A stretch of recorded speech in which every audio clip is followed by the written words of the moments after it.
Hello. Hello hello hello, कैसे हो? Hello बच्चों, गुड आफ्टरनून। कैसे हो? उम्मीद करते हैं आप सब अच्छे होंगे। और आपकी जो 11th की क्लास चल रही थी, 11th की क्लास में हम लोग क्या पढ़ा रहे थे? आपका चैप्टर नंबर फर्स्ट। और चैप्टर नंबर फर्स्ट में हमारा क्या चल रहा था? सेट्स यानी समुच्चय। तो समुच्चय की हम लोग ऑलरेडी 2 क्लास ले चुके थे। फर्स्ट क्लास में हमने क्या किया था? समुच्चय को ब्रीफ किया था कि उसको उसमें क्या-क्या चीज़ें हैं और समुच्चय क्या होता है और किस टाइप से हमारा डिफाइन होता है, ठीक है? उसमें हम लोगों ने मेथड बताए थे कि समुच्चय को हम 2 तरीके से लिख सकते हैं। एक होता था रोस्टर मेथड और दूसरा होता था हमारा set builder method. Roster method को हम लोग क्या बोलते थे? तालिका विधि। और सेट बिल्डर मेथड को हम लोग क्या बोलते थे? सेट बिल्डर मेथड को हिंदी में बोलते थे समुच्चय निर्माण विधि। तो उससे रिलेटेड जब सेकंड लेक्चर में हम लोगों ने करीब 10 से 12 क्वेश्चंस भी प्रैक्टिस किया था कि अगर हमारा तालिका विधि में लिखा है यानी रोस्टर फॉर्म में लिखा है तो उसको समुच्चय निर्माण विधि में कैसे लिखते हैं, अगर कोई समुच्चय निर्माण विधि में दिया है तो उसको हम लोग रोस्टर मेथड में कैसे लिखते हैं। इसके हमने काफ़ी अच्छे-अच्छे लेवल के क्वेश्चन किए थे, ठीक है? आज हम लोग अब आगे कंटिन्यू करते हैं इसी सेट को। यहाँ पर हम पढ़ते हैं कि टाइप्स ऑफ सेट यानी समुच्चय के कौन-कौन से प्रकार होते हैं, तो उसको हम अच्छे से समझते हैं। चैनल को जॉइन करना है, शेयर भी करना है और उसको सब्सक्राइब भी करना है। जो आपके फ्रेंड्स एक क्लास 11th में जा रहे हों, उनके पास भी आप लोग शेयर करने के लिए ट्राई करो, उनके पास तक पहुँचाओ। कंटेंट अच्छा है, आपको ऐसा कंटेंट जल्दी मिलने वाला नहीं है, तो ट्रस्ट मी कंटेंट आपको बहुत अच्छा है। जैसे आप एक चैप्टर आप पढ़िए, जैसे आपका पूरा चैप्टर कंप्लीट होता है, फिर आप कोई भी बुक उठा के लाना, उसके आप क्वेश्चन करना, ऑलमोस्ट आपसे सभी क्वेश्चन सॉल्व हो जाएँगे। फिर भी अगर कुछ आपको डाउट रहता है किसी भी चीज़ से रिलेटेड, बैच कैसे लेना है, ऐप में कैसे पढ़ना है या क्वेश्चन से रिलेटेड कोई डाउट है कि हमारा क्वेश्चन सॉल्व नहीं हो रहा है, तो उसके लिए आप हमारे जो हमारा हेल्पलाइन नंबर है, उस हेल्पलाइन नंबर में आप हमारे कॉन्टैक्ट कर सकते हैं, मैसेज कर सकते हैं। जो हमारा हेल्पलाइन नंबर है, वो क्या है 7800064909। इस वाले नंबर पे आप बैच से रिलेटेड कोई भी जानकारी या आपको अगर कोई इशू और आ रहा है साइन इन करने में या कोर्स को परचेज करने में, तो आप यहाँ पर कॉन्टैक्ट कर सकते हैं, ठीक है? तो आइए फिर हम लोग आज पढ़ना स्टार्ट करते हैं और हम उसमें पढ़ते हैं कि हमारा पढ़ना है आज generally types of set. Set के प्रकार हमें पढ़ना है। इंग्लिश वाले वर्ड से थोड़ा-थोड़ा फ़ैमिलियर हो। अब आप बड़े बच्चे हो गए हो, मैंने आपको लास्ट वाले में क्लास में भी बोला था, जैसे आप 10th से 11th में आते हो तो मतलब आप बड़े हो चुके हो। आपको इंग्लिश के भी वर्ड सीखने हैं साथ के साथ में, ताकि जब आप कॉम्पिटिशन में बैठोगे जेईई या नीट के लिए, क्योंकि जो मैथ पढ़ रहा होगा तो ऑब्वियस सी बात है वो जेईई के लिए जाएगा, नीट के लिए तो नहीं जाएगा। तो वहाँ पर हमें टर्म यूज़ करने आना चाहिए। कॉम्पिटिशन आगे ऐसे ही है, अगर आप हिंदी पे कंटेंट ढूँढने जाएँगे, अगर कोई आप इंजीनियरिंग करना चाहता है, अगर सोचते हैं कि हमें हिंदी में कंटेंट मिले, तो फिर वहाँ पर देखो हिंदी में अवेलेबल नहीं होता है, तो हमें अल्टीमेट इंग्लिश में ही चीज़ों को सीखना होता है। तो अभी से अगर हम छोटे-छोटे वर्ड सीखना स्टार्ट कर देंगे, जैसे बार-बार मैं बोलता हूँ समुच्चय, सेट, सेट, सेट, तो कल से आज तक में कितनी बार मैंने बोल दिया होगा क्लास में, बहुत बार बोला होगा सेट, तो आपको भी पता चला कि हाँ, समुच्चय को सेट कहते हैं। तो जब आप किसी चीज़ को बार-बार बोलते हैं, तो फिर आपको लर्न करने की ज़रूरत नहीं पड़ती है। हाँ, जब आप पहली बार वर्ड सुनते हैं, तो फिर वहाँ पर आपको थोड़ा-सा प्रॉब्लम आ सकती है। तो उसको जब बार-बार आप यूज़ करेंगे, तो उससे आप यूज़्ड टू हो जाएँगे, तो उसमें आपको कोई प्रॉब्लम ऐसी नहीं है कि हमें कोई प्रॉब्लम होगी, ठीक है? तो आओ फिर स्टार्ट करते हैं। आज हमको क्या पढ़ना है? Types of set. क्या पढ़ना है हमें? Types of set. Types of set मतलब समुच्चय के प्रकार। समुच्चय के प्रकार कि समुच्चय हमारे कितने प्रकार के होते हैं, कौन-कौन से होते हैं, हमको ये पढ़ना है। तो टाइप्स ऑफ सेट में पहला हम पढ़ते हैं रिक्त समुच्चय। क्या पढ़ते हैं? रिक्त समुच्चय। रिक्त समुच्चय क्या होता है? रिक्त समुच्चय को हम लोग बोलते हैं एम्प्टी सेट। एम्प्टी सेट, इसी को हम लोग वाइड सेट भी बोलते हैं। क्या बोलते हैं? Wide set. और इसका थर्ड नेम होता है नल सेट। क्या बोलते हैं? वाइड सेट, एम्प्टी सेट या नल सेट। तो अगर ये वर्ड कहीं पर भी आता है तो उसका क्या मतलब होता है? हमारा क्या है, किस टाइप का समुच्चय हमारा ये रिक्त समुच्चय है। अब देखते हैं कि रिक्त समुच्चय होता क्या है। जैसे इसका थोड़ा-थोड़ा नाम से आपको क्लियर हो रहा है, रिक्त समुच्चय का मतलब कि इसमें कुछ भी नहीं होगा। एक होता है रिक्त या नल है, एम्प्टी है, मतलब कुछ भी नहीं है, तो उसको हम लोग डिफाइन कैसे करते हैं? ऐसा समुच्चय जिसमें कोई भी अवयव नहीं होता है, यानी एक भी अवयव नहीं होता है, इस टाइप के समुच्चय को हम क्या कहते हैं?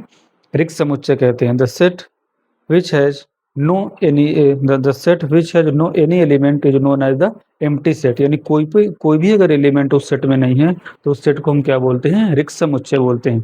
The set which has no any element is known as the null set, empty set और द वाइड सेट। क्लियर? तो आप हिंदी में इसको लिखते हैं, ऐसा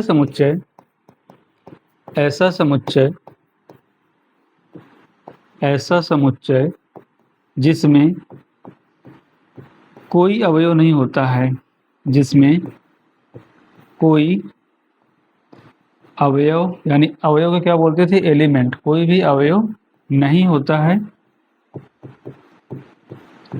उसे रिक्त समुच्चय कहते हैं। कोई भी अवयव नहीं होता है उसे रिक्त समुच्चय कहते हैं। रिक्त समुच्चय कहते हैं उसको क्या हम लोग क्या बोलते हैं? रिक्त समुच्चय कहते हैं। क्या ये क्लियर हो रहा है? अब स्टार बना के लिखना है। इसे हम लोग किससे रिप्रेजेंट करते हैं? प्रदर्शित किससे करते हैं? इसे फाई से प्रदर्शित करते हैं। इसे फाई से प्रदर्शित करते हैं। इसको फाई रीड करते हैं। इसे फाई से प्रदर्शित करते हैं। या तो हम फाई लिखेंगे, दूसरा हम लोग इसको ऐसा भी लिखते हैं। अगर सिंपली मैंने ऐसे छोड़ दिया, ये वाला ब्रैकेट लगाया, इसमें कोई भी एलिमेंट नहीं है, तो ये भी मेरा क्या है? इसको हम बोलेंगे रिक्त समुच्चय। ये रिक्त समुच्चय को रिप्रेजेंट करने का एक तरीका है। इसको क्या बोलते हैं? रिक्त समुच्चय। क्या यहाँ तक क्लियर हो रहा है? ऐसा समुच्चय जिसमें कोई अवयव नहीं होता है उसे हम रिक्त समुच्चय कहते हैं। इसे फाई से प्रदर्शित करते हैं। और दूसरा होता है कि इसको इस टाइप से भी हम लिखते हैं। ठीक है? अब हम इसकी क्वेश्चन करेंगे। जब हम इसकी एग्जाम्पल देखते हैं तो उसमें हमें ये चीज़ें क्लियर होंगी कि हाँ, इस टाइप के समुच्चय को हम रिक्त समुच्चय कहते हैं। क्लियर है? आ जाओ। तो मेरे पास कुछ क्वेश्चन है, मैं क्वेश्चन लिख रहा हूँ।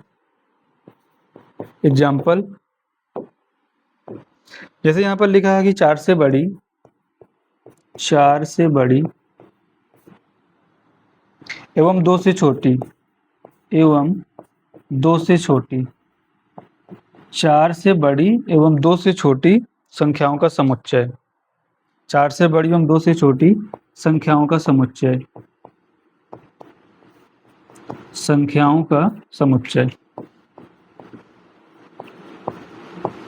4 से बड़ी है और 2 से छोटी है।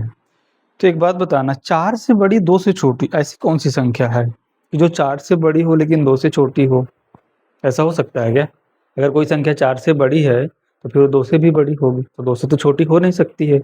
मतलब अगर आप नंबर लाइन पे देखो तो यहाँ पर अगर 2 है, यहाँ पर अगर 4 है, तो बोला कि 4 से बड़ी, तो मतलब इस साइड, और बोला है 4 से छोटी सेट। कोई ऐसी संख्या हो सकती है क्या कि वो 4 से बड़ी हो 5 से छोटी हो? ऐसी कोई भी संख्या नहीं है। तो अगर ये सेट ए था तो सेट ए में क्या लिखेंगे? ए इज इक्वल टू, सिंपली हम लिख देंगे यहाँ से 5, यानी कोई भी नहीं है। क्या है? कोई भी एलिमेंट इसमें नहीं है। तो फिर हम इसको ऐसा भी लिख सकते हैं कि ए इज इक्वल टू, ऐसा ब्रैकेट लगा दें मतलब वाला, बस सीधा से खुला छोड़ दें ऐसे ही, क्योंकि इसमें कोई भी एलिमेंट ही नहीं है, यानी कोई ऐसा नंबर ही नहीं है जो 4 से बड़ा हो और 2 से छोटा हो। क्या समझ में आ रहा है एग्जाम्पल? तो इस टाइप के समुच्चय को हम क्या कहते हैं? रिक्त समुच्चय कहते हैं। ठीक है? तो आई थिंक अभी यहाँ तक तो आपको कोई डाउट नहीं होगा कि रिक्त समुच्चय क्या होता है। दूसरा देखते हैं कि इसका एग्जाम्पल, जैसे मैंने यहाँ से आपको दिया। अब आप सेट लिखना तो सीख ही गए हो कि सेट हमें किस टाइप से लिखना है। ए इज इक्वल टू, एक सेट गिवन है x such that x square is equal to 4, x square is equal to 4, और एक्स एक विषम संख्या है। एक्स एक विषम संख्या है। एक्स एक विषम संख्या है। इस टाइप से एक सेट डिफाइन है। इसको लिखना है कि किस टाइप का है या कौन सा सेट है।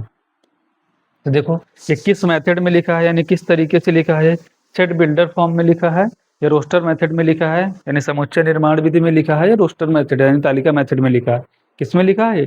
सेट बिल्डर मेथड यानी समुच्चय निर्माण विधि से लिखा है। तो ऐसा बोल रहा है कि एक सेट ए है जो इस टाइप से डिफाइन है कि x such that x square is equal to 4। X कहाँ से निकलेगा? यहाँ से, और जो भी एक्स निकलेगा वो एक विषम संख्या होना चाहिए। आओ सॉल्व करके देख लेते हैं इसको। तो यहाँ से क्या मिलेगा? X square is equal to 4, तो फिर एक्स का वैल्यू क्या आएगा? एक्स का वैल्यू आएगा प्लस माइनस 2। अगर एक्स का वैल्यू प्लस माइनस 2 आ रहा है तो क्या प्लस माइनस टू एक विषम संख्या है, विषम संख्या तो नहीं है, बट वो बोल रहा है कि ऐसा आप x लेना है जो विषम हो। तो विषम तो मुझे यहाँ पे कुछ नहीं मिला, जितनी भी संख्याएं मिली सब कैसी हैं, सम संख्याएं हैं। ये सब कैसी हैं, सम हैं, सम संख्या है। विषम तो मुझे कुछ मिला ही नहीं। अगर विषम नहीं मिला तो इसका मतलब क्या हुआ कि ए में कोई भी एलिमेंट नहीं है। अगर कोई भी एलिमेंट नहीं है तो इज इक्वल टू फाइव कैसा है, रिक्त समुच्चय है, रिक्त समुच्चय है, यानी कैसा है, एम्प्टी सेट है। क्या यहाँ तक क्लियर हो रहा है? कैसा समुच्चय हमारा जी, रिक्त समुच्चय। नेक्स्ट एग्जांपल देखते हैं।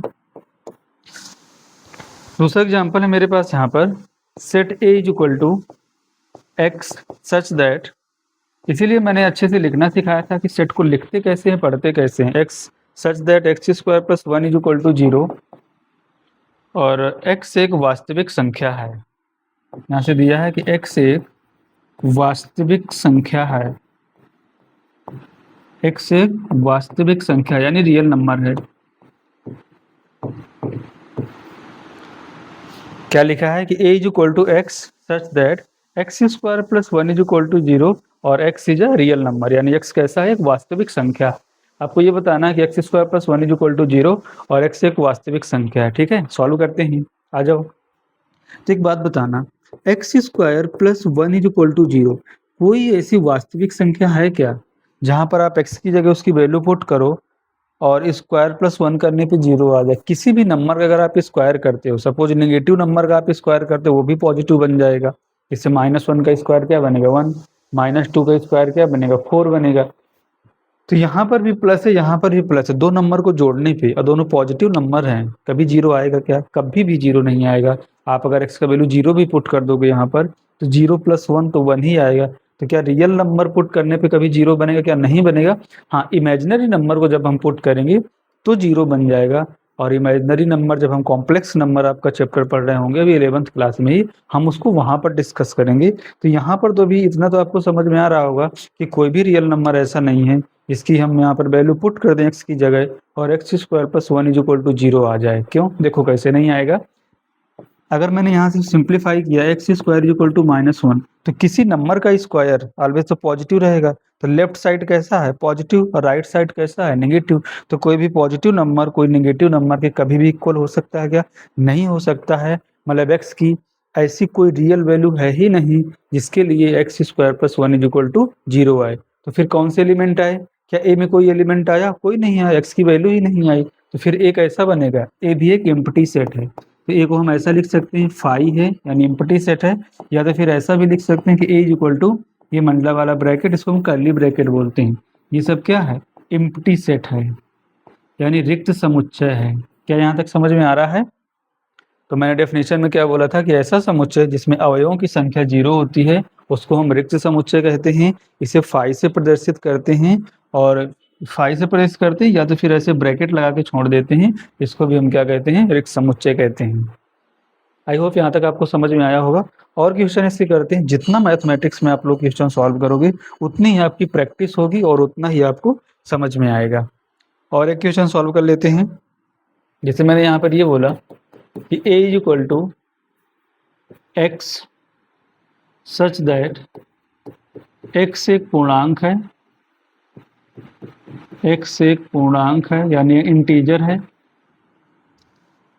और ऐसा यहाँ से गिवन है कि x greater than 3 but less than 4। x मेरा सेट डिफाइन है, a is equal to x such that x एक पूर्णांक है, इंटीजर है, और x की वैल्यू 3 से तो ग्रेटर है बट 4 से लेस है, यानी 3 से तो बड़ी है बट 4 से छोटी है। क्या कोई ऐसी x की वैल्यूज हो सकती है जो 3 से बड़ी हो, 4 से छोटी हो और इंटीजर हो यानी पूर्णांक हो? 3 के बाद तो डायरेक्ट 4 ही आता है, तो कोई तो वैसी वैल्यू है नहीं है 3 से 4 के बीच में, इंटीजर यानी पूर्णांक कि 3 से बड़ी हो 4 से छोटी हो, तो x की कोई वैल्यू ही नहीं है। अगर x का कोई वैल्यू ही नहीं आया तो सेट ए क्या है, x की ही वैल्यू का तो सेट है, तो यहाँ पर तो कोई एलिमेंट नहीं आने वाला है। तो फिर ए क्या मिलेगा, ए इज इक्वल टू 5, और या तो फिर हम ऐसा लिख सकते हैं कि ए इज इक्वल टू ये वाला ब्रैकेट और एक ऐसा है रिक्त समुच्चय है। ये क्या है, रिक्त समुच्चय है। क्या यहाँ तक क्लियर हो रहा है क्या? ये कैसा है, रिक्त समुच्चय। ठीक है, तो रिक्त समुच्चय से रिलेटेड जितनी भी चीजें हैं आपको क्लियर हो गई यहाँ तक। एक इम्पॉर्टेंट चीज और है, आपको स्टार बना के लिखना है। जहाँ पर मैं स्टार बना दूँ समझना बहुत ज़्यादा ही इम्पॉर्टेंट है वो। जैसे मैंने यहाँ पर एक एग्जाम्पल के तौर पे ये लिखा, क्या ये रिक्त समुच्चय है, आपको इसको बताना है। दूसरा मैं यहाँ पे लिखता हूँ 0 है, क्या ये रिक्त समुच्चय है। और थर्ड और मैं यहाँ पे लिख रहा हूँ एक ब्रैकेट ये है और फिर एक इसके अंदर इसके ब्रैकेट ये है। इन्हें आपको कमेंट करके या अभी बताना है, ये बताओ कि रिक्त समुच्चय है या नहीं है। देखो रिक्त समुच्चय में मैंने क्या बोला था कि कोई भी एलिमेंट नहीं रहना चाहिए सेट के अंदर, बट इस सेट के अंदर एक एलिमेंट है और एलिमेंट कौन सा है, फाई है, यानी एक तो एलिमेंट आ गया ना इसमें। तो क्या रिक्त समुच्चय बचा, नहीं बचा, क्योंकि रिक्त समुच्चय हमारा वो समुच्चय होता है जिसमें हमारे एक भी अवयव नहीं होते हैं, बट यहाँ पर तो एक एलिमेंट है यानी एक अवयव है, क्या है वो, फाई है। ये क्या बनेगा, रिक्त समुच्चय नहीं है। इसको हम ऐसे लिखेंगे, ये रिक्त समुच्चय नहीं है। क्या ये समझ में आ रहा है, क्या रिक्त समुच्चय नहीं है। यहाँ पे देखते हैं, यहाँ पर भी एक एलिमेंट है और एक एलिमेंट यानी अवयव क्या है, 0 है, तो ये भी क्या बनेगा, रिक्त समुच्चय नहीं है। क्योंकि रिक्त समुच्चय वो समुच्चय होता है जिसमें कोई भी अवयव नहीं होता है, बट यहाँ पर तो एक अवयव है और वो क्या है, 0। तो ये क्या है, रिक्त समुच्चय नहीं है। अच्छा इसके अंदर देखना, क्या ये रिक्त समुच्चय है, एक ब्रैकेट लगा है, उस ब्रैकेट के अंदर एक ब्रैकेट है। अगर ब्रैकेट के अंदर एक ब्रैकेट है तो मतलब एक चीज तो अंदर आ गई ना इस सेट में। सेट को हम लिखते कैसे हैं, सेट को जब हम लिखने जाते हैं तो इस वाले ब्रैकेट के अंदर लिखते हैं जो भी एलिमेंट होते हैं। तो इस ब्रैकेट के अंदर एक ब्रैकेट और आ गई, मतलब एक चीज तो यहाँ पर आ गई ना। अगर एक चीज आ गई तो ये खाली कहाँ रहा, कुछ ना कुछ तो इसमें आ गया। अगर कुछ ना कुछ आ गया तो ये भी क्या बनेगा, रिक्त समुच्चय नहीं, रिक्त समुच्चय नहीं है, रिक्त समुच्चय नहीं है। क्या ये चीजें आपको क्लियर हो रही हैं। तो रिक्त समुच्चय से रिलेटेड जितनी भी चीजें थी ऑलमोस्ट आपको समझ में आ गई होंगी। ठीक है, अब नेक्स्ट पढ़ते हैं दूसरा समुच्चय। नेक्स्ट समुच्चय होता है हमारा सिंगलटन सेट। क्या होता है, सिंगलटन सेट, सिंगलटन सेट। इसको हम लोग बोलते हैं एकल समुच्चय। क्या बोलते हैं, एकल समुच्चय, एकल समुच्चय। इसका मीनिंग क्या होता है, एकल समुच्चय, एकल समुच्चय का मतलब होता है ऐसा समुच्चय जिसमें अवयवों की संख्या सिर्फ एक होती है। एकल समुच्चय, एकल समुच्चय जैसे इसका नेम से क्लियर है, यानी सिंगलटन सेट, ऐसा सेट जिसमें अवयवों की संख्या सिर्फ एक होती है। क्लियर है, the set which has contain only one element is known as the singleton set. Clear है, the set which has only one element is known as the singleton set. ऐसा सेट जिसमें सिर्फ एक ही अवयव होता है उसको हम लोग एकल समुच्चय कहते हैं। यहाँ पर हम लिखेंगे ऐसा समुच्चय, ऐसा समुच्चय जिसमें अवयवों की संख्या, ऐसा समुच्चय जिसमें अवयवों की संख्या, अवयवों की संख्या एक होती है। यानी नंबर ऑफ एलिमेंट्स इसमें कितने होते हैं, 1 होते हैं। ऐसा समुच्चय जिसमें अवयवों की संख्या एक होती है उसे हम क्या कहते हैं, एकल समुच्चय कहते हैं। आओ इसको भी एग्जाम्पल से समझते हैं। जैसे यहाँ पर मैंने एक सेट लिखा a is equal to x such that x एक पूर्णांक है, यानी एक्स एक इंटीजर है, एक्स क्या है, एक पूर्णांक है, और एक्स पे कुछ ऐसा कंडीशन है कि ग्रेटर देन 3 और लेस देन 5। ये मैंने यहाँ पे आपके क्वेश्चन दिया कि a is equal to x such that x एक पूर्णांक है, एक्स ग्रेटर देन 3 और 5 से लेस। बोलो क्या आएगा, 3 से बड़ा और 5 से छोटा। इसमें कोई पूर्णांक आएगा क्या, हाँ 3 के बाद तो 4 आता है, तो 4 क्या है, 3 से तो बड़ा है, तो ग्रेटर देन 3 है बट लेस देन 5 है, यानी 5 से छोटा है। तो एक ही नंबर आया 4। तो सेट ए में कितने एलिमेंट आ गए, सेट ए में हम क्या लिखेंगे, सेट ए में आया सिर्फ 4 और इसको ऐसा लिखा तो मतलब ये क्या है, ये है सिंगलटन सेट। क्या है ये, सिंगलटन सेट मतलब एकल समुच्चय, एकल समुच्चय। क्या यहाँ तक क्लियर हो रहा है, ये क्या है अपना एकल समुच्चय। ठीक है, दूसरा एग्जांपल देखते हैं। अगर मैं यहाँ से लिखता हूँ एक सेट मेरे पास बी है, B is equal to x such that x minus two is equal to 3। बताओ इसमें नंबर ऑफ एलिमेंट कितने आएंगे? B is equal to x such that x minus two is equal to 3। ये किस type का set है? Solve करते हैं इसको।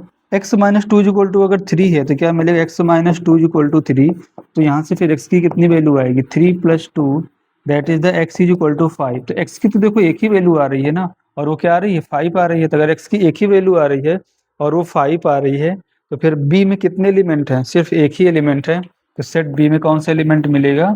b में सिर्फ मिलेगा 5, और इस ब्रैकेट के अंदर लिखते हैं सेट को। तो नंबर ऑफ एलिमेंट यहाँ पर कितने हैं? अवयवों की संख्या कितना इस सेट में? एक है, इसलिए क्या बनेगा? Singleton set. ये क्या बनेगा? Singleton set.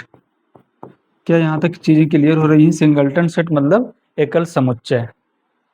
क्लियर है? तो आशा करते हैं कि आपको समझ आ रहा होगा और अच्छे से आ रहा होगा, क्योंकि हम लोग पहले थ्योरी को बहुत अच्छे से पढ़ाते हैं। जब थ्योरी को आप कंप्लीट होती है फिर उसके क्वेश्चंस करते हैं। अदर टीचर्स के तरीके नहीं हैं कि क्वेश्चन लाए और बस जैसे तैसे करके पढ़ा के निकल गए। एकदम जब तक आपको चीज़ें एकदम क्लियर नहीं होंगी तब तक हम लोग आगे नहीं बढ़ते हैं, ठीक है?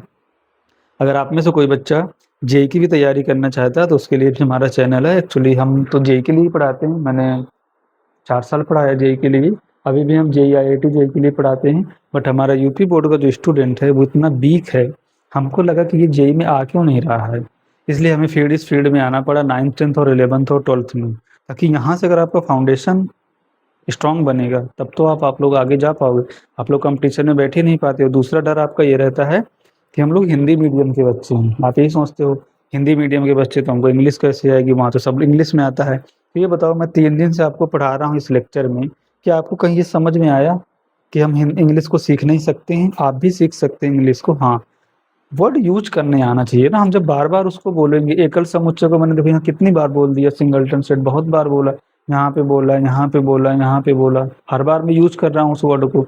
तो आप यहाँ से धीरे धीरे चीज़ों को सीख सकते हैं। मैं भी कभी यूपी बोर्ड का ही स्टूडेंट था, और हम लोगों ने जब आईआईटी की तैयारी की तो वहाँ पर गए तो हमारा भी ये हमें लगता था कि हम तो इंग्लिश में पढ़ा रहे हैं, हमको हिंदी में तो कभी आए ओ सॉरी इंग्लिश में पढ़ा रहे हैं तो हमें तो हिंदी वाले स्टूडेंट है, हमको इंग्लिश कैसे समझ में आएगी। बट हम लोगों ने मेहनत किया, उसको धीरे धीरे सीखा, आज तो पूरा इंग्लिश में ही कन्वर्टेड है। अब मुझे हिंदी में पढ़ाता हूँ जब, तो फिर मुझे चीज़ें देखना पड़ता है कि क्या थी क्या नहीं थी, ठीक है? तो मेहनत के आगे सब चीज़ हम अचीव कर सकते हैं। दुनिया में कोई ऐसी चीज़ नहीं है जिसे आप अचीव नहीं कर सकते हैं, बस उसके लिए हमें लगन से और लगातार मेहनत करना पड़ेगा, ठीक है? तो जो भी फ्रेंड्स हों आपके, जिनको आप जानते हो आपसे छोटे हों, और जो भी 9th 10th में पढ़ रहे हों, तो उनको भी बताना अपने ऐप के बारे में, या उनको जो हमारा चैनल है फाउंडेशन वाला 9th और 10th उसको शेयर करो। तो वहाँ पर आप लोग जुड़ो, ऐप में पढ़ना चाहे तो आप लोग ऐप में पढ़ो, और ऐप में तो प्रॉपर आपको पीडीएफ सब कुछ मिलने वाला है, तो आपको कोई टेंशन लेने की ज़रूरत नहीं है। अच्छे से पढ़ना है, और अपना टारगेट है कि पूरे बुंदेलखंड के बच्चों को, ज़्यादा से ज़्यादा बच्चों तक ऑनलाइन एजुकेशन पहुँचाना। इसीलिए हमने अपने इंस्टीट्यूट का नाम बुंदेलखंड इंस्टीट्यूट रखा था। हम लोग आप लोगों के यहाँ स्कूल में भी गए, कुछ लोगों से कांटेक्ट किया, ताकि बच्चा हमारे यहाँ का बहुत कम ऐसे बच्चे हैं जो जानते हैं कि हाँ पढ़ना कैसे है। तो मेरा मेन मोटिव क्या है कि कम से कम बुंदेलखंड का बच्चा जुड़े और हम लोगों की इस जर्नी में आगे बढ़े और अपने करियर को अच्छा बनाए, ठीक है? आ जाओ अब आगे क्वेश्चन करते हैं। जैसे यहाँ पर मेरे पास एक क्वेश्चन और है।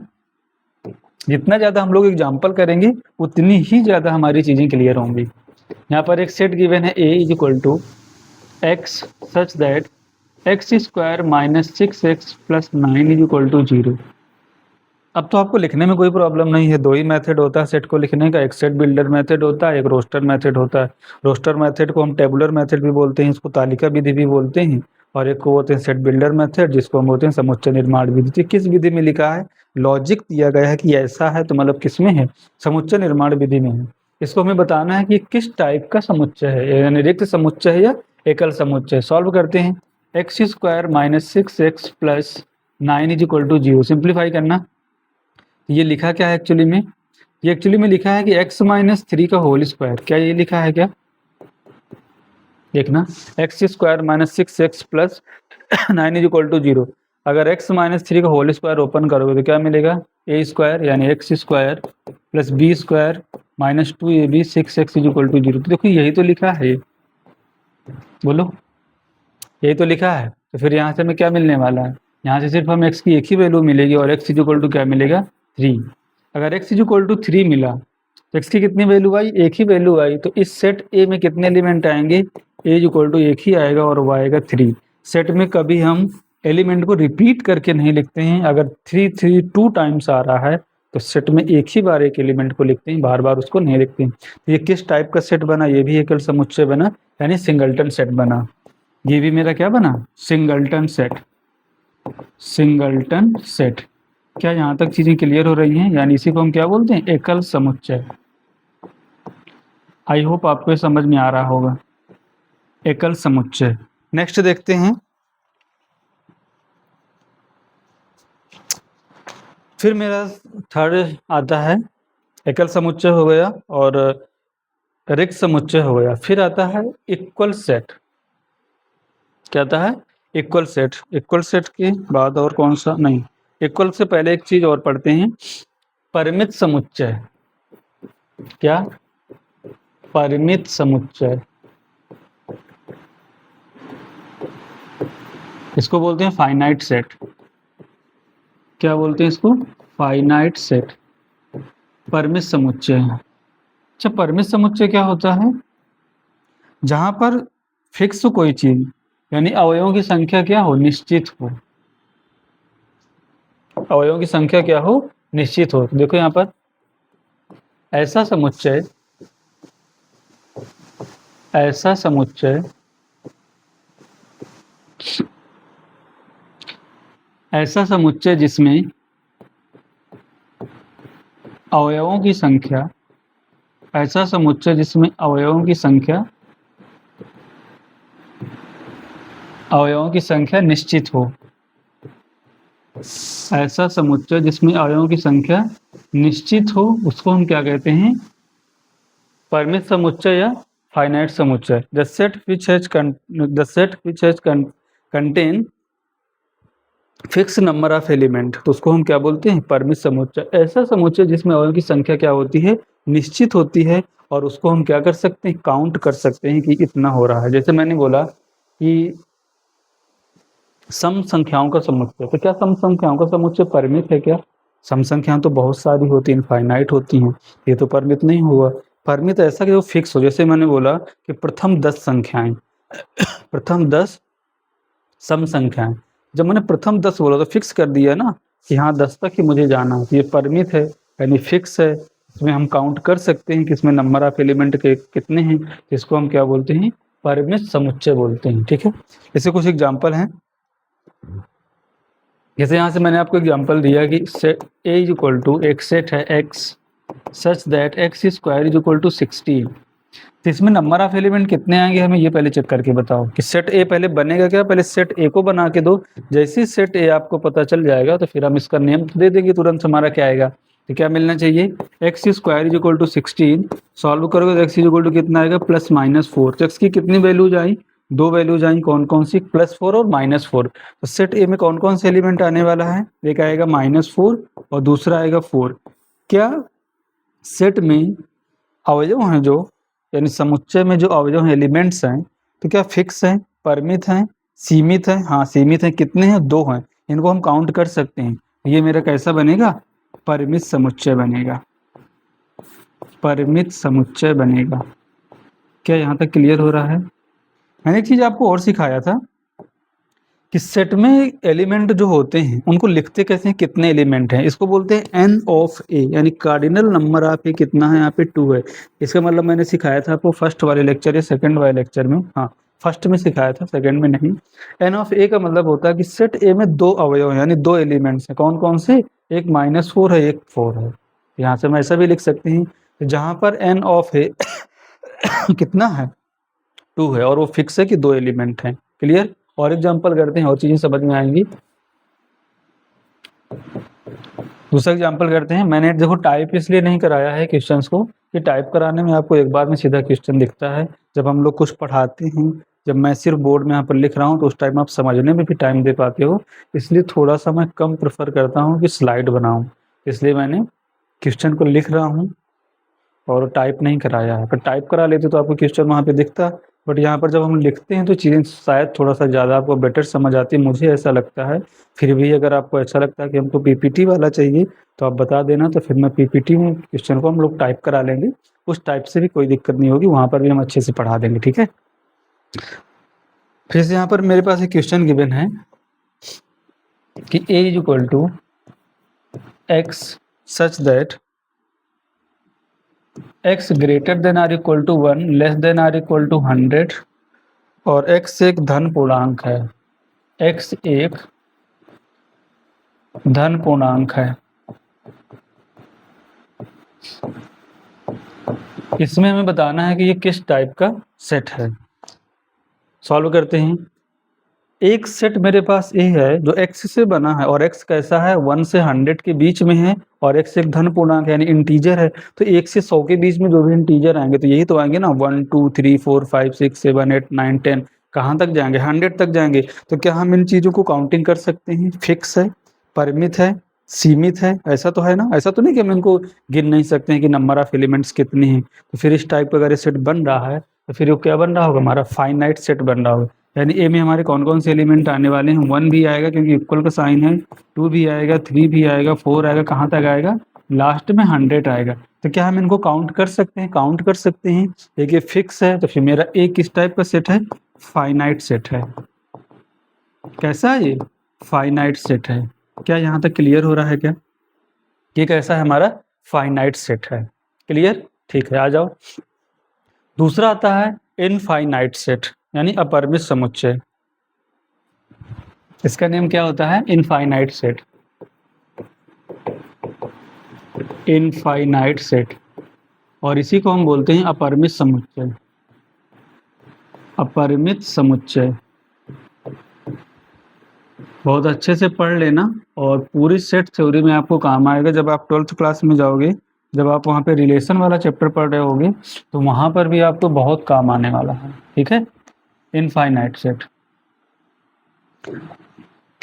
यानी अपरिमित समुच्चय। अपरिमित समुच्चय क्या होता है, ऐसा समुच्चय जिसमें अवयवों की संख्या सीमित नहीं रहती है।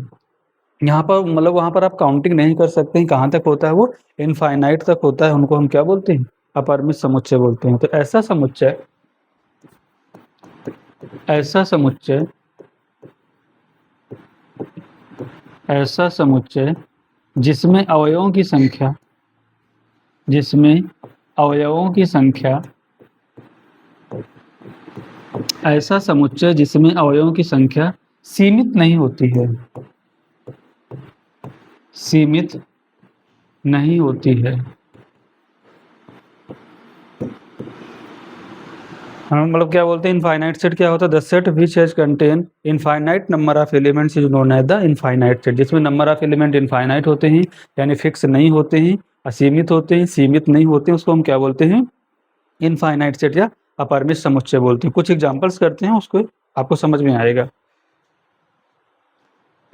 जैसे यहाँ पर मैंने लिखा है एग्जाम्पल में कि a is equal to x such that x एक पूर्णांक है। x क्या है, एक पूर्णांक है, मतलब x एक इंटीजर है। तो कितने इंटीजर होते हैं हमारे पास, इंटीजर तो इनफाइनाइट तक होते हैं ना, 0 1 2 3 4 5 6 इनफाइनाइट तक। इधर नेगेटिव में चले जाओ, -1 -2 -3 -4 dash dash dash minus infinite. तो क्या कभी आप इंटीजर को गिन पाओगे क्या? जैसे मैंने बोला 1 करोड़, दूसरे ने बोला 1 करोड़ प्लस 2 और बढ़ गया, तीसरे ने बोला 4000 करोड़ प्लस 1 तो और बढ़ गया। तो इंटीजर तो बहुत सारे हैं ना, आप तो काउंट कभी नहीं कर पाओगे। तो फिर एक ऐसा बनेगा अपरिमित समुच्चय बनेगा।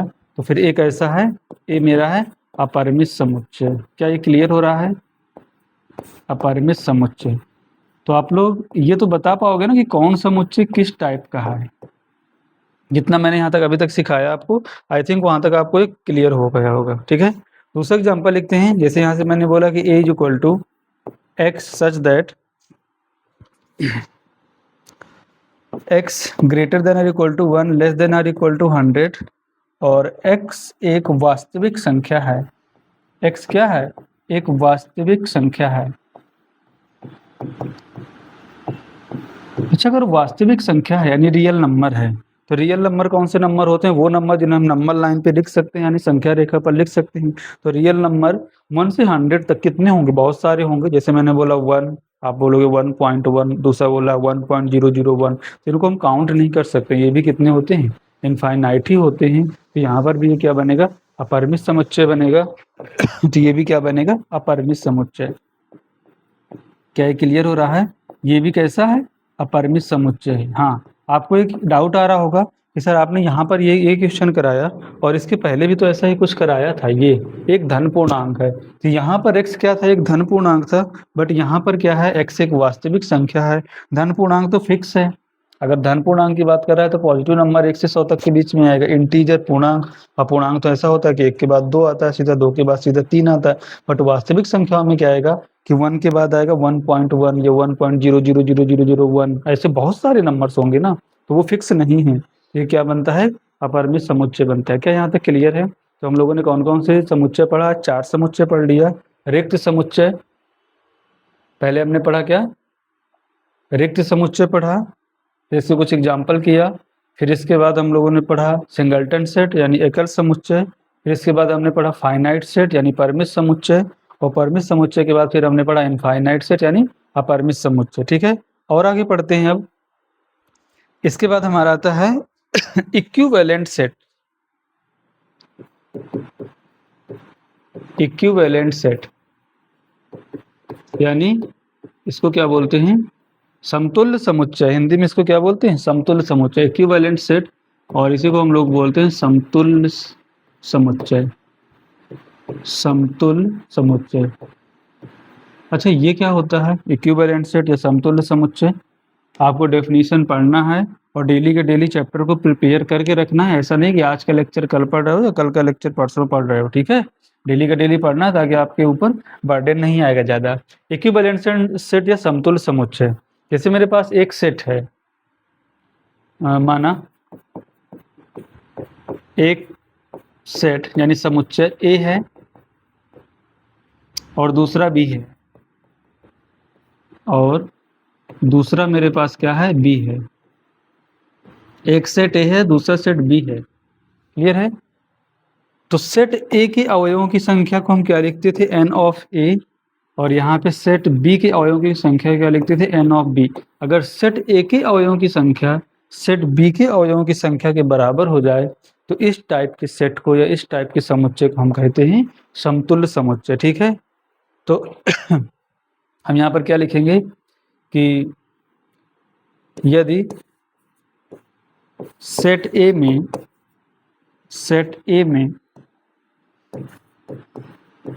अवयवों की संख्या सेट ए में अवयवों की संख्या बराबर है सेट बी के अवयवों की संख्या की। सेट बी के अवयवों की संख्या की।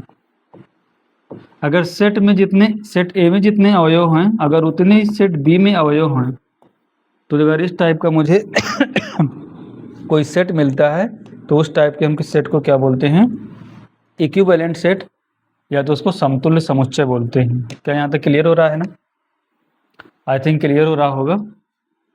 ठीक है, तो इस टाइप के सेट को क्या बोलते हैं? थोड़ा सा अच्छा बन जाओ। इस टाइप के सेट को हम लोग क्या बोलते हैं? समतुल्य समुच्चय। चलो ठीक है, जैसा भी आया समतुल्य समुच्चय बोलते हैं। एग्जाम्पल इसके लिखते हैं। जैसे यहाँ पर मैंने एग्जाम्पल आपको दिया, एक मेरे पास सेट ए था और ए में एलिमेंट है 1 2 3। दूसरा सेट मेरे पास बी है और बी में एलिमेंट है ए बी और सी।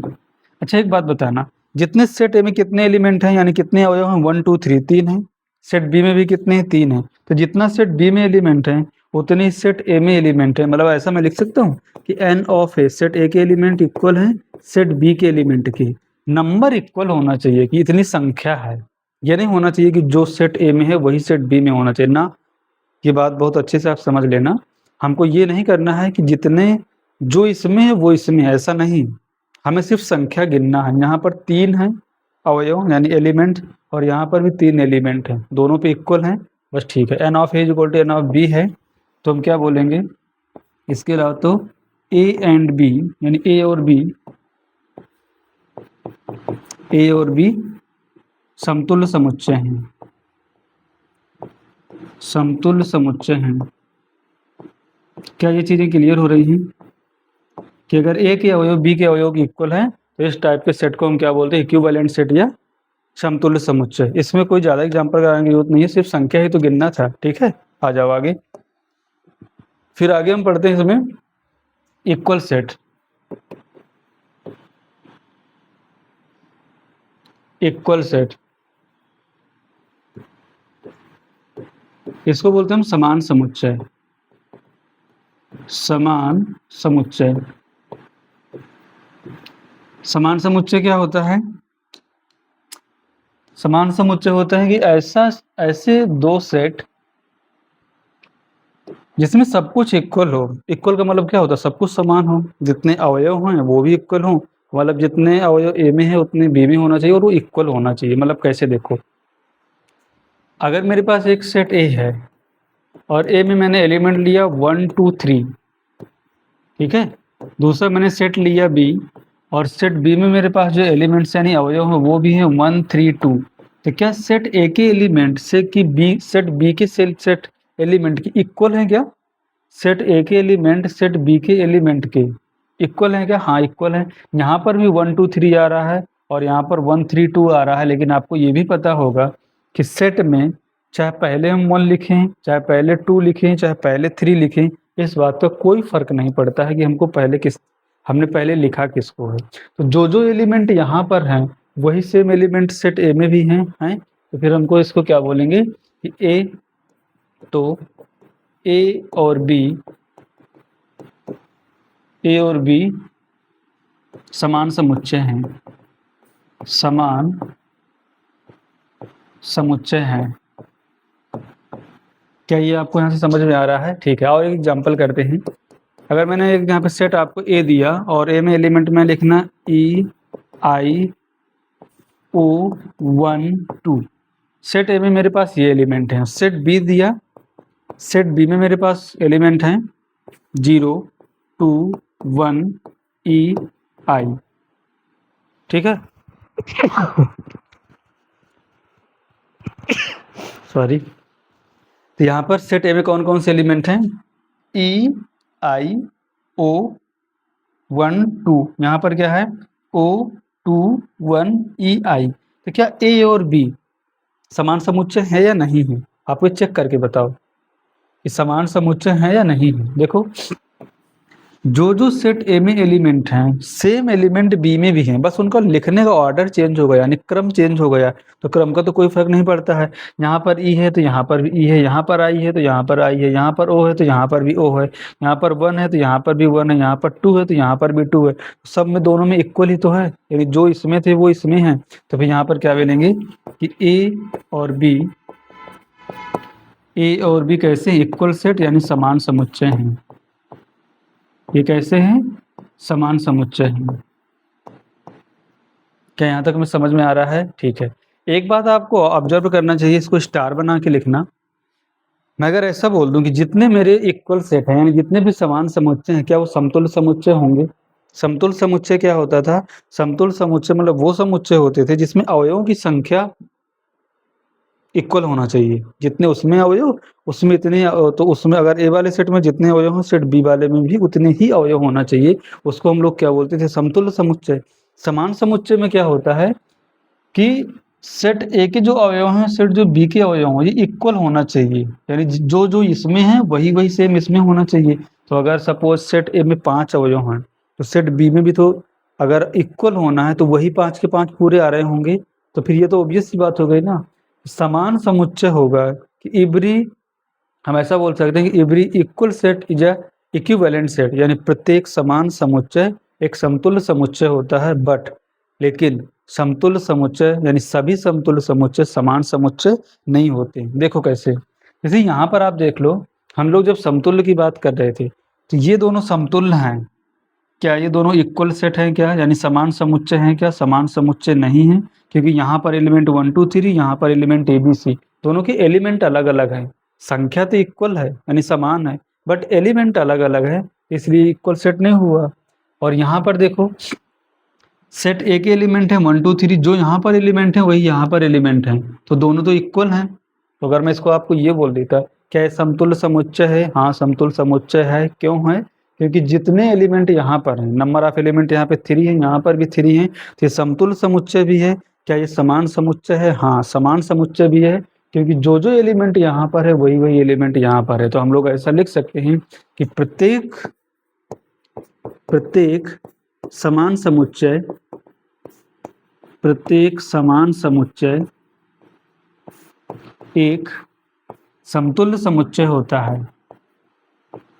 प्रत्येक समान समुच्चय एक समतुल्य समुच्चय, एक समतुल्य समुच्चय होता है।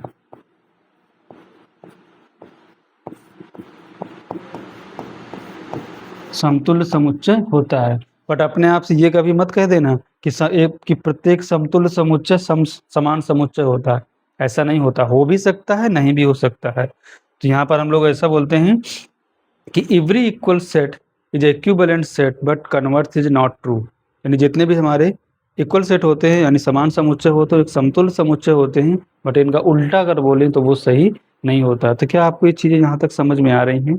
आई होप आपको समझ में आ रही होंगी। तो मेरे पास कुछ और एग्जाम्पल्स हैं, मैं उनके आपको कुछ क्वेश्चन करा दे रहा हूँ।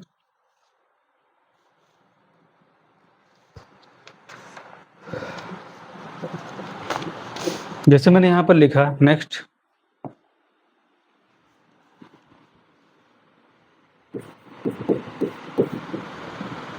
एक मेरे पास सेट ए है और सेट ए के एलिमेंट है a, b, 1, 2। दूसरा सेट मेरे पास b है और b में एलिमेंट है 1, b, 2, a। अब ये बताओ ये किस किस टाइप के समुच्चय हैं? यहाँ पर नंबर ऑफ एलिमेंट कितने हैं, यानी सेट ए में कितने एलिमेंट है? n ऑफ a कितना है? सेट ए में 4 एलिमेंट हैं। और अगर यहाँ पर बात करूँ तो सेट बी में कितने एलिमेंट हैं? दैट n ऑफ b कितना है? 4 है। तो अगर नंबर ऑफ एलिमेंट इक्वल है यहाँ पर, मतलब n ऑफ a, जितना सेट ए में एलिमेंट हैं उतने ही सेट बी में एलिमेंट हैं और वो कितने हैं? 4 हैं। तो अगर ऐसा है तो फिर हम इसको क्या बोलते हैं? Equivalent set. इक्विवेलेंट सेट यानी समतुल्य समुच्चय। इसको क्या बोलते हैं? समतुल्य समुच्चय। समतुल्य समुच्चय। यहाँ तक क्या क्लियर हो रहा है? ठीक है। क्या ये इक्वल सेट है? देखते हैं। यहाँ पर ए है, यहाँ पर भी, यहाँ पर भी, यहाँ पर भी, यहाँ पर 1, यहाँ पर 1, यहाँ पर 2, यहाँ पर 2। हाँ, तो फिर क्या आएगा कि ए और बी समान समुच्चय भी हैं, समान समुच्चय भी हैं, समान समुच्चय भी हैं, यानी इक्वल सेट भी हैं। A and B are the equal set. तो दोनों चीज़ें हो गई, समतुल्य भी है और समान भी है। तो क्या यहाँ तक आपको चीज़ें क्लियर हो रही हैं? आई होप आपको क्लियर हो रही होंगी, अच्छे से समझ में आ रहा होगा। फिर भी अगर कोई डाउट रहता है तो आप लोग कमेंट करके बता देना, या तो आप ऐप में जो डाउट वाला सेक्शन है वहाँ पर आप पूछ सकते हो, तो आपको हेल्प हो जाएगी, उसमें कोई दिक्कत नहीं है। आई होप आपको समझ में आया होगा। तो आज हमने क्या पढ़ा? Types of set. कुछ और टाइप्स ऑफ सेट हैं, उसको हम थोड़ा आगे वाले क्लास में डिस्कस करेंगे। हम आपको पहले बेस बहुत तो स्ट्रॉन्ग करना है हमको। जब छोटी छोटी सी चीज़ें आएंगी ना, तब हम लोग ये क्वेश्चन बना पाएंगे। अब मैं आपको ये बोलूँगा, आपके पास जो भी बुक हो या एनसीईआरटी या कोई भी आपके पास बुक हो, आप उसके क्वेश्चन को सॉल्व करिए। डेफिनेटली ट्रस्ट मी, आपके क्वेश्चन सॉल्व आपसे हो जाएंगे। जो जो मैंने पढ़ाया उनसे अगर कुछ भी आता है तो वो चीज़ें आपकी सॉल्व हो जाएंगी। ठीक है। अब ऐसा मत करना कि जो चीज़ें मैंने अभी पढ़ाई नहीं, जैसे मैंने अभी सबसेट यानी उप समुच्चय नहीं पढ़ाया और अब उसके जाके क्वेश्चन करने लगो, ऐसा नहीं करना है। अगर टाइप्स ऑफ सेट आते हैं, सेट किस किस प्रकार का होता है वो आपको पहचानना, उससे रिलेटेड जो भी क्वेश्चन हो आप उनको सॉल्व करिएगा, हो जाएंगे आपसे। फिर दूसरा कि रोस्टर विधि में लिखो, जो सेट बिल्डर मेथड में लिखो, उससे रिलेटेड कोई क्वेश्चन होंगे वो आपसे हो जाएंगे। कोई चीज़ सेट है या नहीं है उसको पहचानना, अगर उससे रिलेटेड कोई क्वेश्चन है तो वो भी आपसे हो जाएंगे, इस बात का मेरी गारंटी है। ठीक है। तो चैनल को ज्वाइन भी करना है। जो भी आपके फ्रेंड्स हो, जिन्हें आप जानते हो जो पढ़ रहा है 9th 10th 11th 12th, तो वहाँ तक भी 9th 10th वालों को 9th 10th वाला चैनल तक भेजना है, और जो 11th 12th वाले हों तो उनको इस वाले चैनल पे क्लासें चलेंगी। और अप्रैल से हम लोग आपकी प्रॉपर क्लासें ऐप में लेंगे। तो जो बच्चा रजिस्टर करना चाहता है तो आकर रजिस्टर आप कर लो, वहाँ पर आप बैच को परचेज कर लो। हम लोगों ने फीस भी बहुत कम रखी हुई है, आप वहाँ पर आ सकते हो। ओके, ठीक है। Thank you so much. Bye bye.